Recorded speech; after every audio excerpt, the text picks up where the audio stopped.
YCP పశ్చిమ నియోజకవర్గం అభ్యర్థి ఆడారి ఆనంద్ కుమార్ ని ఎమ్మెల్యేగా ఒక్క అవకాశం ఇస్తే రాష్ట్రంలోనే మోడల్ నియోజకవర్గంగా తీర్చిదిద్దుతామని యలమంచిలి మున్సిపల్ చైర్పర్సన్ పిల్ల రమాకుమారి అన్నారు. జీవీఎంసీ పరిధి 58వ వార్డులో ఆమె పర్యటించారు. ఈ సందర్భంగా ఆడారి ఆనంద్ కుమార్ తరపున ఎన్నికల ప్రచారానికి వెళ్లిన రమాకుమారికి స్థానిక ప్రజల నుంచి అఖండ స్వాగతం లభించింది. విశాఖ పశ్చిమ నియోజకవర్గంలో 260 కోట్ల రూపాయలతోటి అభివృద్ధి పనులు ప్రభుత్వం చేసిందని ఆమె తెలిపారు.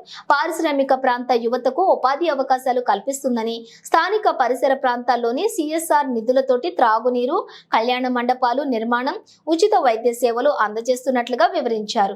ఆడారి ఆనంద్ కుమార్ ఎమ్మెల్యేగా విజయం సాధించిన తర్వాత మరిన్ని అభివృద్ధి కార్యక్రమాలు చేయడానికి కృషి చేస్తారని హామీ ఇచ్చారు. 58వ వార్డులో కారాడ వీధి, పాత రామాలయం వీధి, దక్షిణ శ్రీహరిపురం ప్రాంతంలో ఆమె ఎన్నికల ప్రచారం నిర్వహించారు.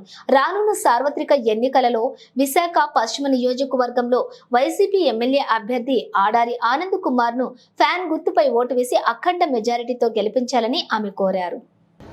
ఆనంద్ చేసిన డెవలప్మెంట్స్ అన్ని కూడా ఆనంద్ గారికి, ఝాన్సీ గారికి ఇద్దరికి కూడా ఫ్యాన్ అవకాశం గారికి, ఝాన్సీ గారికి ఇద్దరికి కూడా ఫ్యాన్ గుర్తుపై ఓటు చేసే అవకాశం.